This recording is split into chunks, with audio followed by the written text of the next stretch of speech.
시편 107편 10절에서 15절의 말씀을 오늘 하나님이 주시는 말씀으로 받겠습니다. 사람이 흑암과 사망의 그늘에 앉으며 곤고와 쇠사슬에 매임은 하나님의 말씀을 거역하며 지존자의 뜻을 멸시함으로 함이라. 그러므로 그가 고통을 주어 그들의 마음을 겸손하게 하셨으니 그들이 엎드려져도 돕는 자가 없었도다.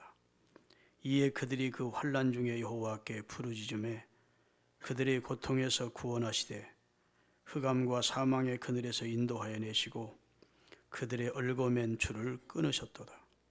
여호와의 인자하심과 인생에 행하신 기적으로 말미암아 그를 찬송할지로다. 지난 한 주간 동안 잘 지내셨습니까? 옆에 분들하고 인사하십시다. 은혜 많이 받으세요. 반갑습니다.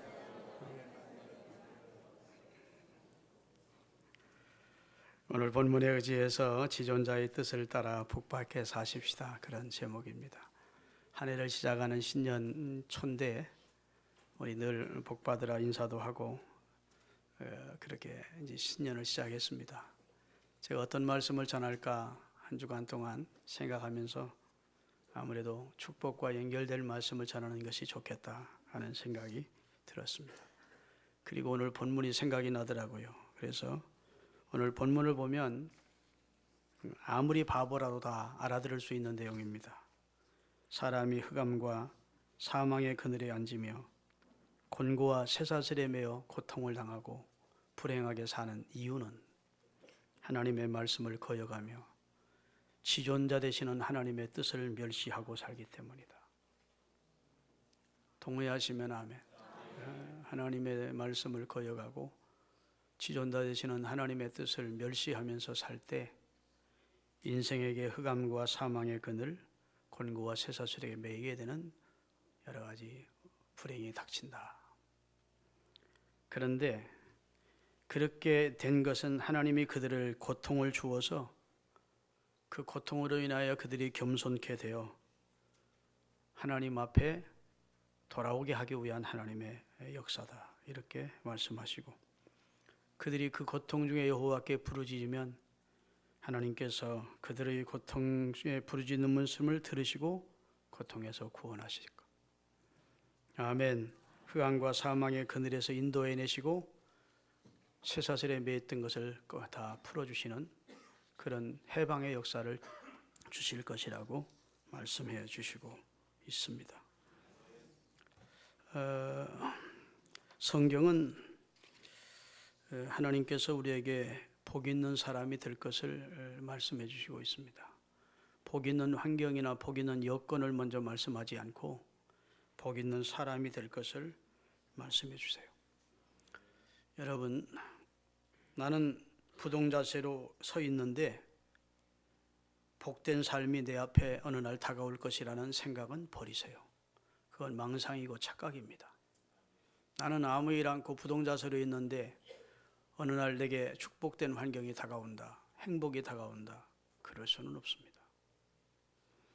대부분의 사람들은 어딘가에 있는 행복이 내게 다가와 주기를 기대하고 그런 기회가 포착이 되면 나는 그때부터 행복할 것이라고 생각하는데 그것은 미안하지만 착각입니다. 성경은 먼저 복 있는 사람이 되라는 겁니다. 나 자신이 복 있는 사람으로 바뀌어야 된다는 거예요. 그런 사람은 어떤 환경 속에서도 행복해하는 사람으로 바뀌어집니다. 환경과는 여건과는 상관없이 어떤 환경 속에서도 행복해하는, 감사해야 하는 그런 사람으로 바뀌어야 된다는 거예요.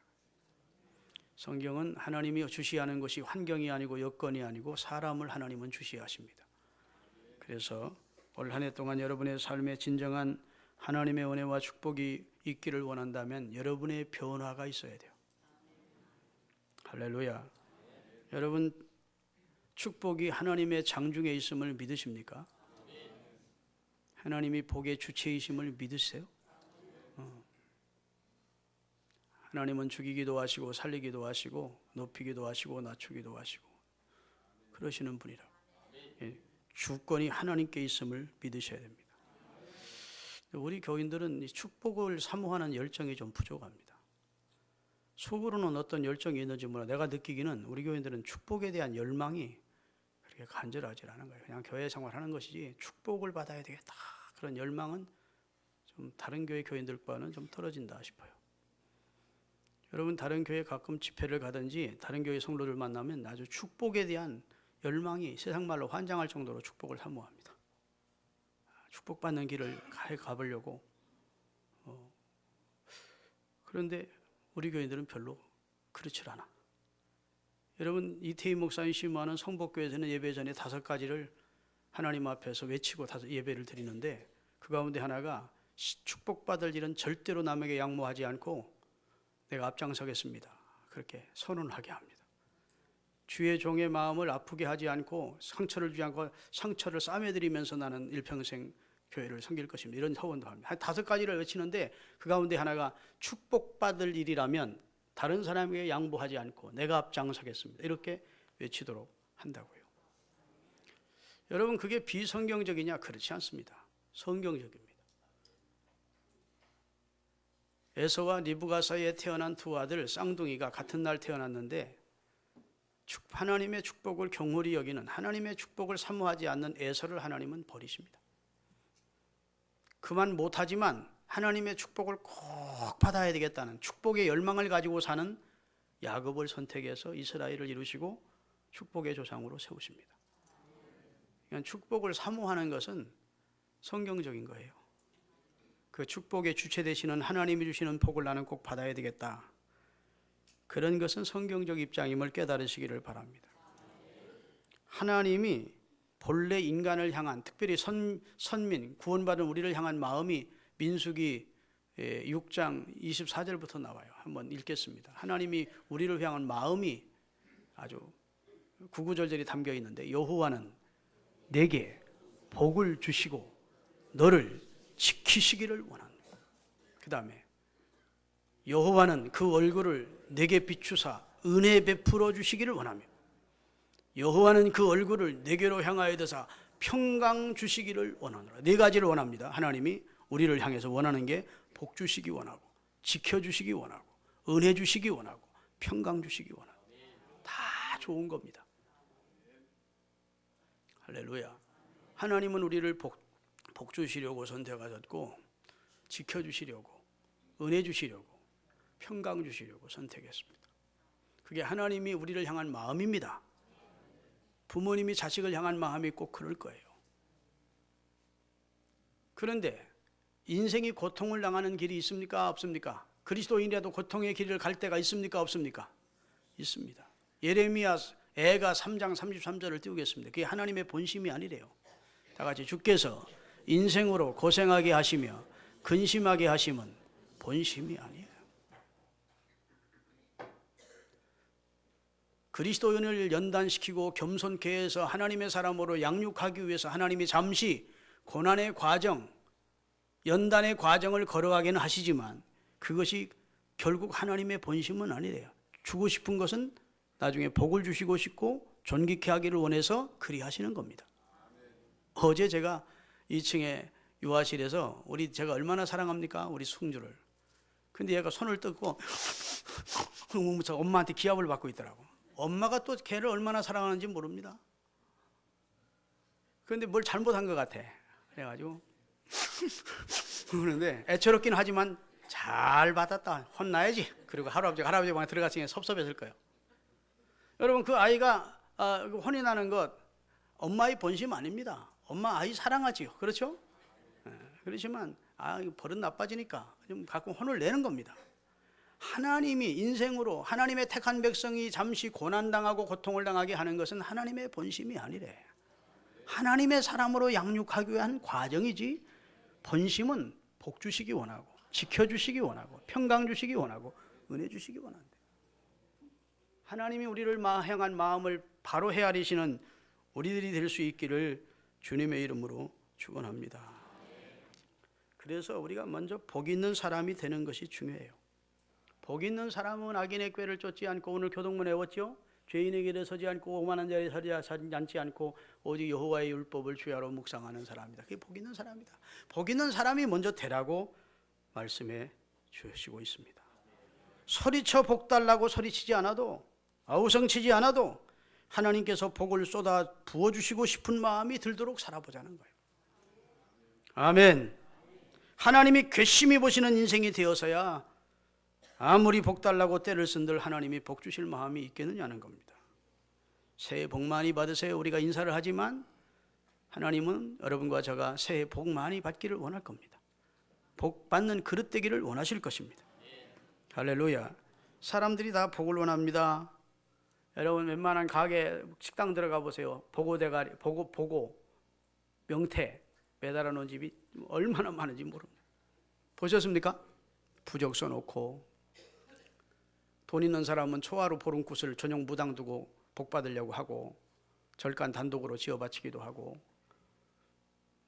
내가 언젠가 말씀드렸지만 간지식 안가의 악어에게 첫 자식을 바치는 부족이 있답니다. 인도에 가면 자식을 낳으면 첫 자식은 아들이든 딸이든 간지식 안가의 악어에게 던져준대, 자식을. 그러면 자기 가정과 그 다음에 태어난 자들부터 복을 받는다고. 이런 어리석은 사람들이 있다고. 그만큼 다 복을 받기를 원합니다. 기독교인도 예외가 아니에요. 그래가지고 무슨 복 주는 부흥회라 그러면 막 가고, 뭐 복을 배급하는 목사가 있는 것처럼 그 목사님은 축복의 종이다. 축복의 종 어디 따로 있어? 속지 않기를 바랍니다. 그 목사님은 축복의 종이라고. 속지 마세요. 다 소용없는 짓이요. 축복받는 길이 그렇게 멀리 있는 게 아닙니다. 신명기 30장 11절에서 14절 띄울게요. 다 같이, 내가 오늘날 내게 명령한 이 명령을 내게 어려운 것도 아니요 먼 것도 아니에요. 우리가 지키기 어려운 말씀도 또 멀리 있는 말씀도 아니래. 하늘에 있는 것이 아니니 네가 이르기를 누가 우리를 위하여 하늘에 올라가 그의 명령을 우리에게로 가지고 와서 우리에게 들려 행하게 하려 할 것이 아니요, 이것이 또 바다 밖에 있는 것이 아니니 내가 이르기를 누가 우리를 위하여 바다를 건너가서 그의 명령을 우리에게 가지고 와서 우리에게 들려 행하게 하려 할 것도 아니라 오직 그 말씀이 내게 매우 가까워서 네 입에 있고 네 마음에 있은즉 네가 행할 수 있느니라. 복받는 길이, 구원받는 길이 멀리 있지 않대.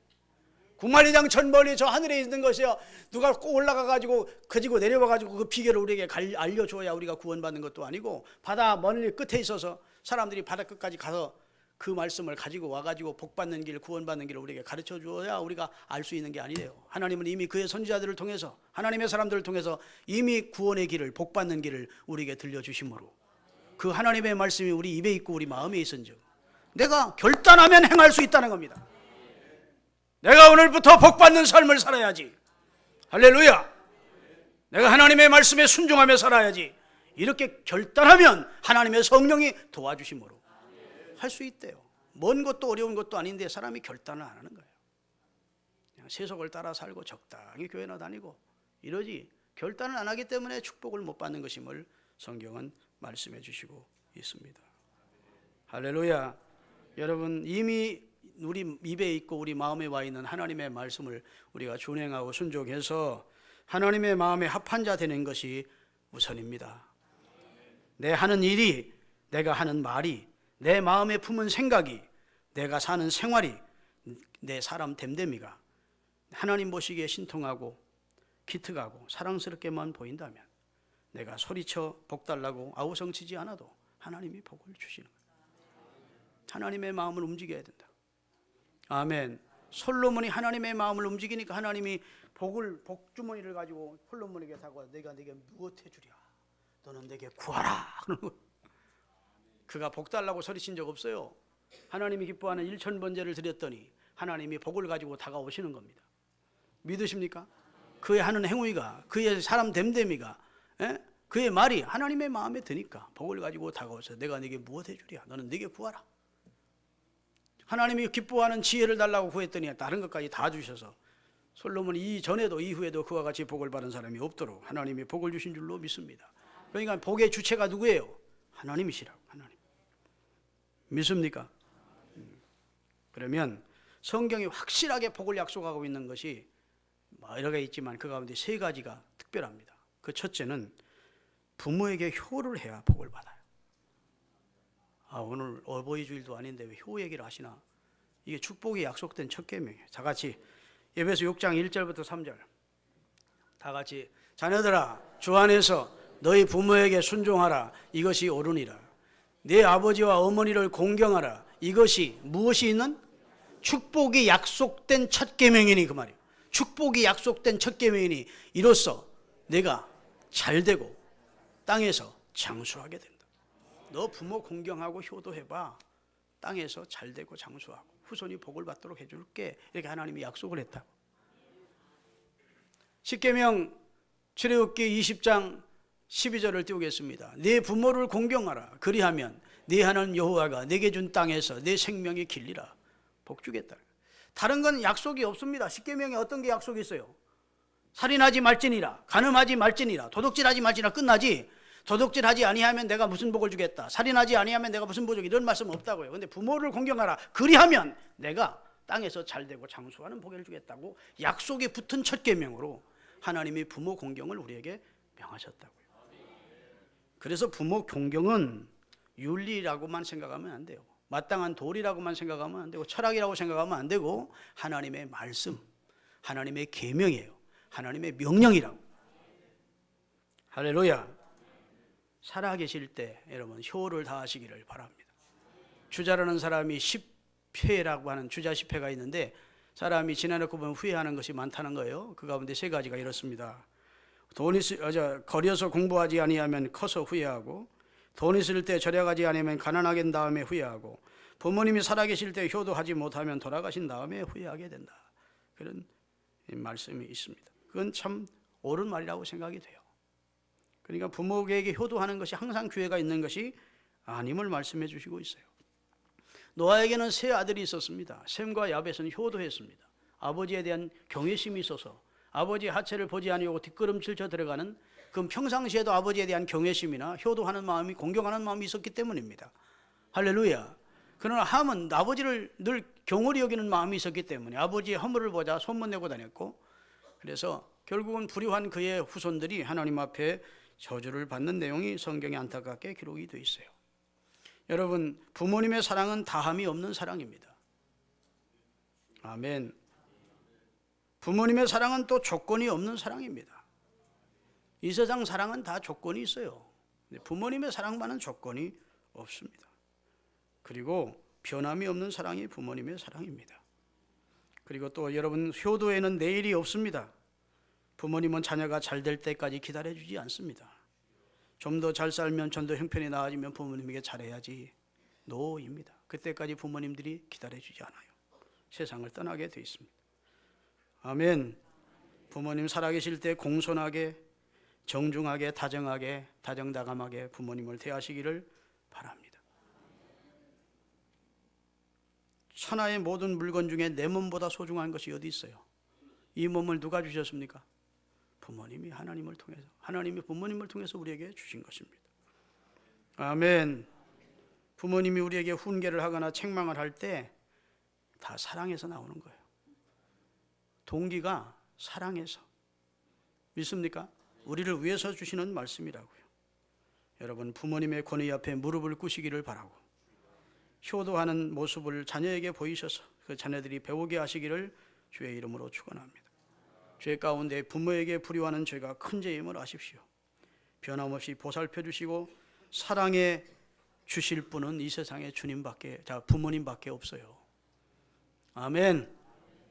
여러분을 향한 끊임없는 사랑과 관심과 애정은 부모님밖에 없습니다. 이 세상에서 부모보다 더 좋은 분은 없는 거예요. 그러기에 성경은 부모를 저버리지 말라고 말씀해 주고 있습니다. 부모님은 여러분과 저의 어린 시절을 아름답고 행복하게 해주려고 애쓰신 분입니다. 이제는 우리가 부모님의 노후를 아름답고 행복하게 편안하게 해드리려고 해주는 것이 마땅한 도리인 줄로 믿습니다. 부모님의 은혜조차 모르고 배은망덕한 불효자가 되고서야 어찌 복을 받을 수 있겠느냐는 것이 성경의 내용입니다.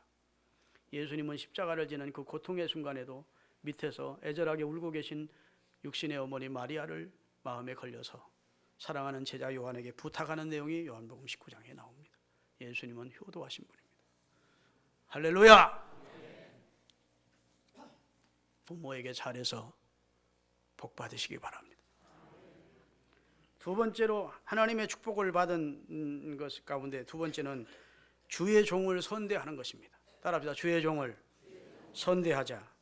주의 종은 주님 편에서 일하는 사람입니다. 그래서 주님을 대하듯이 주의 종을 대하고 주의 종을 선대한 사람들이 성경에 다 복을 받았습니다. 믿습니까?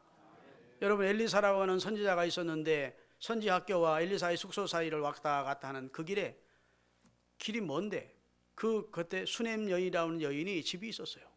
그 수넴 여인이 선지자를 생각해서 다락을 새로 지어드리고 책장을 들여드리고 등잔불을 새로 해드리고 이렇게 준밀하게 선지자를 접대했더니 하나님께서 자식이 없는 그 집에 자식을 주시고 이적을 주시고 할렐루야, 큰 은혜와 복을 주신 내용이 성경에 기록이 되어 있습니다. 성도에게는 세 분의 부모가 있다고 생각하셔야 돼요. 첫째는 내 육신을 낳아준 혈육의 부모가 있습니다. 그 다음에 나를 신앙으로 키워주는 믿음의 부모가 있습니다. 목사예요. 결국은 지한테 잘하라 소리구나 이러고 오해하지 않기를 바랍니다. 주의 종을 나이가 많든 적든 나보다 내 아들 나이더라도 하나님의 편에 서서 하나님의 말씀을 대하고 하나님에게로 인도해 가는 사람은 믿음의 아버지야, 믿음의 부모라고 생각을 해야 돼. 그 다음에 세 번째로 영혼의 부모가 있어요. 누구죠? 하나님이십니다. 하나님, 우리 영혼의 부모 믿으시기를 바랍니다. 그래서 데살로니가 전서 5장 12절 13절을 띄우겠습니다. 다 같이 형제들아, 우리가 너희에게 구하노니 너희 가운데 수고하고 주 안에서 너희를 다스리며 권하는 자들을 너희가 알아주고, 자, 수고하면서 너희를 주님 앞으로 인도해가는 자 목회자의 수고를 알아주고, 그 다음에 그들의 역사로 말미암아 사랑 안에서 가장 귀히 여기며 주의 종을 귀히 여기래. 그 다음에 너희끼리는 서로 화목해라. 그래. 주의 종 보는 데서 싸우지 말고 너희끼리 서로 화목하라. 믿으시면 아멘. 알아주고 귀히 여기고 너희끼리는 서로 화목하게 해서 하나님의 일을 하는데 즐거운 마음으로 주의 일을 할 수 있도록 해주는 것이 성도의 도리임을 말씀해 주셨습니다. 히브리서 13장 17절에도 주의 종에 대한 우리의 자세가 어떠해야 되는지를 말씀해 주셨어요. 다 같이 너희를 인도하는 자들에게 순종하고 한층 더 높여 복종하라. 순종은 주의 종의 말이 옳다고 생각해서 따르는 것이고, 복종은 주의 종의 말씀 이해가 안 되고 정말 그렇게 되면 안 될 것 같은 자기 생각을 꺾고 복종하는 겁니다. 아멘. 하나님의 입장에서 말씀을 전하면 복종까지 가야 돼요. 복종하라. 그들은 너희 영혼들을 위하여 깨어서 늘 기도하고 너희 영혼들을 근신하기를 자기들이 너희 영혼을 책임진 자인 것처럼 행동한다. 너희 영혼을 책임 맡은 자로 하나님 앞에 서는 사람들이다, 그 말이죠. 그들로 하여금 즐거움으로 주의 일을 하게 하고 근심하면서 주의 일을 하게 하지 마라. 근심하면서 주의 일을 하게 하면 너희에게 복이 안 된다, 유익이 안 된다, 이렇게 말씀하셨다. 주의 종에 관한 얘기니까 얘기 아멘도 잘 안 하네. 큰 소리로 아멘 하세요.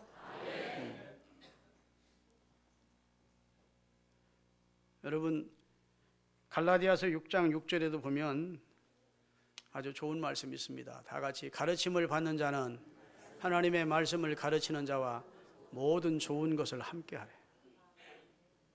아멘 크게 하세요. 자기들끼리 다 좋은 거 다 나눠 먹고 띵띵띵 호화 다 잔치 해놓고 즐거움 다 나눠놓고, 목사님 나중에 미안해요 그러지 말고, 목사님 우리 집에 이렇게 좋은 일이 있었습니다, 기도해 주셔서 감사합니다, 이렇게 얘기하고. 대접받자는 말이 아니고, 여러분의 집에 좋은 일이 있었는데 아무개를 통해서 나중에 들으면 내가 기분이 상하죠. 그런 일이 있으면 목사한테, 목사님 우리 집에 아이가 승진했었어요, 우리가 뭐 대학 합격했어요, 사업을 좀 넓혔습니다, 기도해 주셔서 감사합니다 하면 같이 기뻐할 수 있잖아. 좋은 것을 함께 나누라는 말씀이에요. 그래도 끝까지 아멘 입도 안 띄는 사람들이 있네. 사랑하는 여러분, 주의 종은 여러분을 위해서 기도하는 사람이고 애정을 가지고 있는 사람이고, 할렐루야, 관심을 가지는 사람이에요. 제가 여러분을 사랑한다고요. 근데 운동하는데 가면 어떤 사람들이 그럽니다. 목사님 뭐 애인 있어요? 나 애인 많지. 몇 명인데요? 아마 한 600, 700명 될걸. 누가 그렇게 많은데? 아마 우리 교인들이 한 뭐 애들까지 합하면 500명 되고 그 외에 나도 사랑하는 사람이 많지. 그럼 에이 그런 애인 말고 그러는데 사실은 애인이라는 말 자체가 뭐예요? 사랑하는 사람이라 소리야. 여러분도 저를 사랑하고 저도 여러분을 사랑하는 좋은 교회가 될 수 있기를 바랍니다. 여러분, 다윗이라는 하나님의 사람의 특질이 있어요. 특징. 하나님의 마음이 합한 하나님의 사람이었는데 다윗을 하나님이 참 좋아했습니다. 그런데 다윗은 평생 하나님의 종들과 맞서 싸우거나 대항을 한 적이 없다는 것이 그의 인격의 특징입니다. 사무엘 선지자를 만나기도 하고 나단을 만나고 갓을 만나고 아히도벨을 만나고 아히아다를 만나고 수많은 하나님의 종들을 만나는데 한 번도 하나님의 종들과 충돌하지 않아요. 맞서지 않습니다. 아멘. 그 권위 앞에 복종합니다. 그가 책망을 하면 주의 종이 와서 그를 신랄하게 책망하면 왕의 보좌에 앉았다 내려와서 무릎을 꿇고 회개하고 하나님의 권위를 인정하는 거예요. 내가 세상에서는 왕이지만 하나님 앞에는 한낱 보잘 것 없는 신하인데 하나님을 대리하는 하나님의 사자가 와서 하나님의 말씀을 전하는 입장인데 내가 그 종을 어떻게 대항하겠는가? 절대로 대항하지 않아. 하나님이 그걸 기쁘게 보신 겁니다. 그런데 여러분, 하나님의 사람을 대항했던 사람들을 보세요. 아합을 보세요. 예? 사울왕을 보세요. 그 다음에 무슨 므낫세를 보세요. 바로를 보세요. 하나님의 사람들 대적하다가 다 망한다. 노타치해야 되는 게 있는데 하나님의 사람은 노타치하라는 거예요. 하나님의 것은 노타치하라는 것이 성경의 가르침인 줄로 믿습니다. 모세의 사촌인 고라가 당을 지어 하나님의 종을 대적했다가 하나님이 땅을 갈라서 그냥 묻어버리고 만다고. 그만큼 하나님은 하나님의 권위에 도전하는 것을 기뻐하지 않으셨어요. 믿습니까? 정말 하나님의 종이 마음에 안 든다 그러면 대항하지 말고 맞싸우지 말고 조용히 교회를 떠나면 돼. 믿습니까? 그 사람, 그 하나님의 종은 하나님의 손에 맡기고 하나님이 심판할 것, 진짜 하나님이 올 때 그 사람 악한 종이다, 싹군이다 이렇게 싶으면 하나님이 치실 거예요. 내가 맞서서 괜히 죄를 쌓을 필요가 없어. 조용히 좋은 목회자가 있는 교회로 떠나면 되는 것이지, 내가 교회를 개혁한답시고 맞서 싸우고 그러다가 이 세상에 상처받고 자손까지 하나님의 징계와 저주를 받는 사람들이 한국 교회에 좀 많이 있습니다. 절대 그런 어리석은 신앙생활 하지 않기를 주의 이름으로 축원합니다. 우리 교회가 이런 지금 말씀을 전할 수 있는 분위기가 된 것이 감사한 거예요. 진짜 주의 종을 맞서는 사람이 여기 몇 사람 있다면 내가 이 설교 못해 하면 오늘 목사가 자기 우군을 만드는구나, 이러면서 이런 못한다고. 근데 우리 교회는 지금 내가 이런 설교를 해도 다 은혜로 받아들일 만한 좋은 분위기인데 지금 잘 들으셔야 돼요. 앞으로 교회가 만약에 시험 들 때 이런 설교하면 설교를 못해. 그런 자체를 부흥사가 와서 그런 설교하면 목사가 소시기를 해가지고 자기 편 만드는구나 하고 또 오해하고 교회가 더 시끄러워져. 그러니까 지금 잘 들으셔서 평생 나는 부모님께 효도하고 주의 종의 편에서 주의 종을 선대하고, 할렐루야, 하나님의 사역에 힘이 되겠다. 내가 목사님의 오른팔을 왼팔이 되어 그 손을 높여드리고, 아멘, 무슨 좋은 것을 함께하고 힘이 되드리는 그런 사람이 되어야 되겠다, 이렇게 생각하셔야 돼요. 요한계시록 1장 20절을 띄우겠습니다. 하나님은 누구를 붙들고 일하시느냐? 교회 전체 주의 사람들을 받들고 일하시기보다는 실상은 주의 종 한 사람을 붙들고 그 사람을 통해서 다른 사람이 쓰임받도록 하신대. 내가 본 것은 내 오른손에 7 빌밀과 7 분촛대라. 7 별은 7 교회의 주의 사자들이요, 7 촛대는 7 교회다. 소아시아 7 교회에 누구를 붙들고? 주의 사자인 7 주의 교회마다 있는 주의 사자들을 붙들고 주님이 일하시는 내용을 보여주신 줄로 믿습니다. 평생 여러분 주의 종을 선대하시고 힘이 되어 같이 주의 일에 힘껏 돕는 그런 축복을 받으시기를 바랍니다. 그 다음에 세 번째로 이제 마지막인데 따라합시다.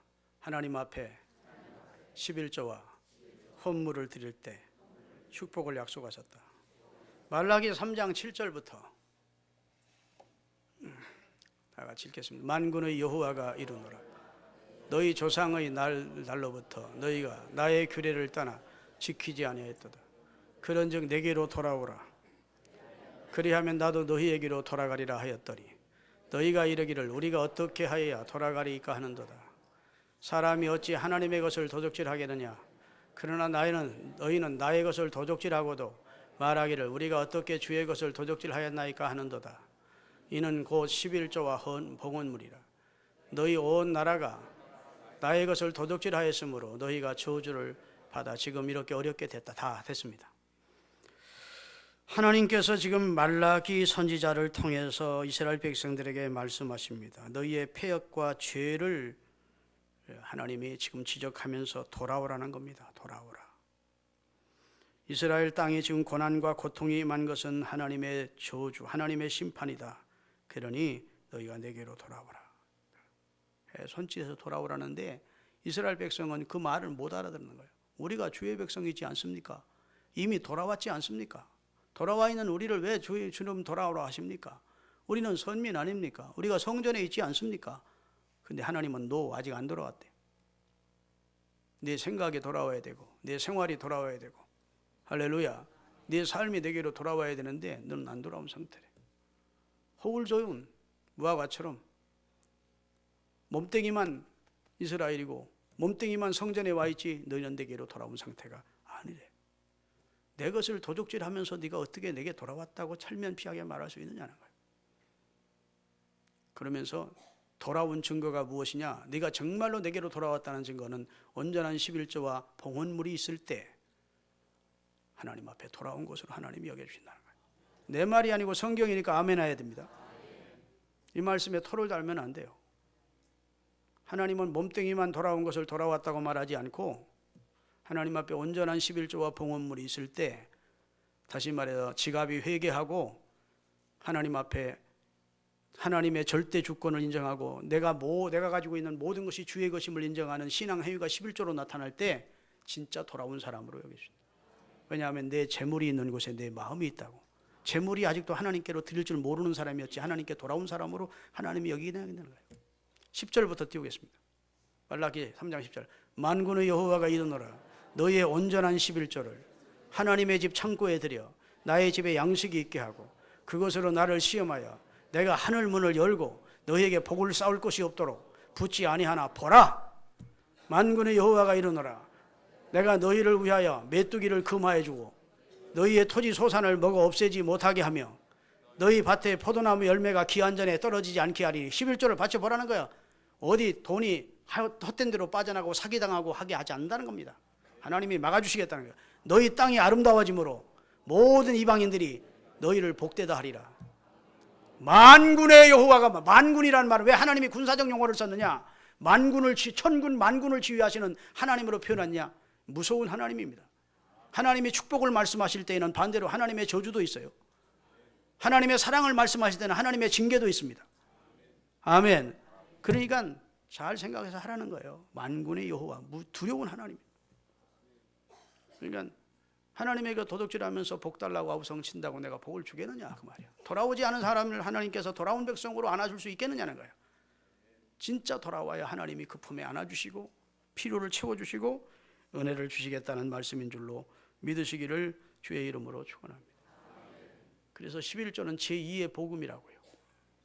따라합시다. 제1복음은 예수 그리스도의 대속을 믿음으로 그의 피로 용서받고 구원받는 십자가의 복음이요. 여러분과 저는 예수 그리스도의 대속을 통해 용서받고 구원받았으니까 제1복음을 믿는 사람들이에요. 제1복음을 믿습니까? 십자가의 복음을. 그리고 제2복음은 소득의 온전한 11조를 드림으로 하나님께서 물질의 축복을 주시겠다고 약속하신 복음이 11조의 약속이 제2의 복음이라고. 할렐루야. 여러분, 왜 하나님께서 11조를 하라고 하셨는가? 하나님, 내가 월세 내기도 힘들고 애들 공부시키기도 힘들고 먹고 살기도 힘든데 꼭 월세 11조를 하나님 앞에 내야 되는 겁니까? 하나님은 이해해 주시겠지. 내가 지금 상황이 어려우니까. 하나님 이해 안 하십니다. 굶는 한이 있더라도 하나님의 말씀에 순종하는 걸 보시고 복 주세요. 자, 신명기 8장 2절 3절을 띄우겠습니다. 다 같이. 네 하나님 여호와께서 이 40년 동안에 내게 광야길을 걷게 하신 것을 기억하라. 이는 나 너를 낮추시며 너를 시험하사 내 마음이 어떠한지 그 명령을 지키는지 아니 지키는지 알려 하심이니라. 너를 낮추며 너를 줄이게 하시며 또 너로 알지 못하고 내 조상도 알지 못하던 만나를 내게 모이신 것은 사람이 떡으로만 사는 것이 아니요 여호와 입에서 나오는 모든 말씀으로 사는 줄을 알게 하려고 내가 너를 고난의 풀무 속에 던졌었다. 그 속에서도 내 말을 순종하는지 아니하는지를 내가 테스트한 것이다. 내가 어려울수록 하나님 앞에 11조를 드려야 돼. 아멘. 따라합시다. 11조는 종자 씨앗이다. 잘 들은 말씀일 거예요. 아무리 농부가 겨울에 굶어도 종자까지 먹습니까? 안 먹습니까? 굶어 죽는 한이 있어도 종자는 안 먹어요. 그 다음에 종자 씨앗 없으면 뿌리지를 못하는데, 파종을 못하면 더더군다나 큰일 나는데, 그래서 굶는 한이 있더라도 참아가면서 봄에 씨를 뿌린다고. 그래야 가을에 거두는 거예요. 아멘. 11조는 종자 씨앗이라는 개념을 가지고 있어야 돼. 이건 내가 쓰면 안 돼 하고 하나님 앞에 드리는, 심는 그런 성도로 살아가시기를 주의 이름으로 축원합니다. 하나님이 우리에게 어렵게 사는 우리한테 왜 11조를 요구하실까? 하나님이 고아원, 양로원 할아버지도 아니고 무슨 하나님이 노숙자도 아닌데 꼭 우리 것을 받아야 되시나? 아니야. 하나님은 천천만 것 모든 것의 주인이십니다. 하늘도 땅도 그 가운데 있는 모든 것이 다 여호와의 것이라고, 은도 금도 내 것이라고. 하나님은 부족함이 없는 분이에요. 그런데 왜 우리에게 11조를 요구하실까? 이유가 다른 게 어디 있겠어요? 축복해 주시려고. 축복해 주시려는 이유로 하나님이 우리에게 11조를 명령하신 것입니다. 하나님이 어떤 명령을 하셨을 때 그 명령을 왜 하셨을까를 생각하셔야 돼요. 복 주시기 위해서 우리의 순종을 요구하시는 것입니다. 하나님은 어떻게 하면 내 자녀에게 복을 줄 수 있나 생각하시고 복 받는 방법으로 우리의 신앙을 테스트하려고 주시는 말씀이라고. 그리고 복 받을 신앙이 되면, 순종하면 신앙이 성장했구나 싶어서 그에 합당한 복을 주시는 줄로 믿으시기를 주의 이름으로 축원합니다. 하나님께서 왜 예수님을 믿으라고 하시는가? 왜 예수님을 믿으라고 하시겠어요? 제멋대로 살아다가 실컷 먹고 마시고 즐기다가 죽어버리면 그만 일터인데 왜 하나님께서 우리에게 예수님을 주로 믿으라고 하시는가? 우리를 영원한 지옥의 저주와 형벌에서 구원해 주시기 위하여 예수님을 보내셨고 예수님을 믿으라고 하는 겁니다. 사랑해서 기인한 말씀이에요. 11조도 왜 우리에게 11조를 명하시는가? 하나님이 배고파서 굶으셔서 그러시는가? 아니에요. 복 주시려고 그래요. 시험해보래. 내가 내게 복을 주는지 아니 주는지. 여러분, 세계 제일 부자였던 록펠러시가 지금도 뉴저지, 뉴욕 사람들 다, 가난한 사람들 수도세 다 내주는 그 록펠러 재단이, 원래 록펠러시가 12살 때 하루 노동을 해가지고 한 1달러 50센트를 받았대요. 그게 11조를 15센트를 하나님 앞에 드리기 시작해서 그의 평생에 11조를 계산하는 직원만 400명이 넘었다. 할렐루야. 곳곳에 대학을 세우고 곳곳에 수천 개의 교회를 세우고 수만 개의 그랜드 피아노를 다 교회에다 헌물을 했다고. 그런 축복을 받아.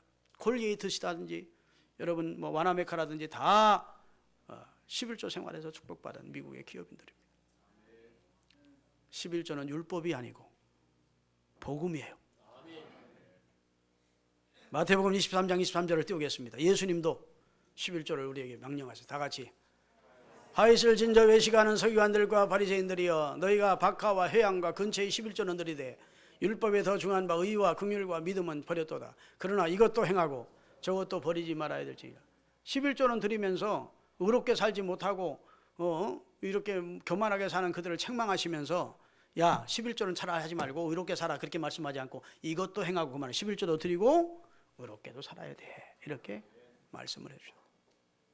자, 복받는 비결을 말씀드렸습니다. 첫째는 부모를 효도하자. 약속이 있는 첫 계명이니까, 축복이 약속된 첫 계명. 주의 종을 선대하자. 주의 종을 힘껏 도와서 주의 일을 여러분 힘껏 돕는 여러분이 되시기를 바랍니다. 교사도 주의 일을 돕는 거, 권사도 주의 일을, 장로님도 주의 일을 돕는 거예요. 다 충성된 분들로 여러분 주의 종의 편에 서서 주의 일을 하실 수 있기를 바랍니다. 주의 종을 선대하고. 그 다음에 세 번째, 축복이 약속된, 재물의 축복이 약속된 11조를, 온전한 11조를 하나님께 드려요. 얼정한 거 받아 정해놓고 하지 말고 내가 지금 먹고 살고 있으면 소득의 11조를 하나님께 드려야 돼. 믿습니까? 너희의 온전한 11조라고 그랬다. 온전한 11조. 아멘. 결혼했으면 결혼 축의금 나온 것이 11조. 초상화 치르면 상창한 다음에 11조. 내가 얻은 소득의 모든 땅을 샀는데 땅에 얼마 샀는데 그것만 늘었다. 그럼 거기에 대해 소득의 이득의 11조 이런 모든 것이 온전한 11조를 하나님께 드려서 여러분 축복의 주인공들이 다 되시기를 바랍니다. 기도하겠습니다.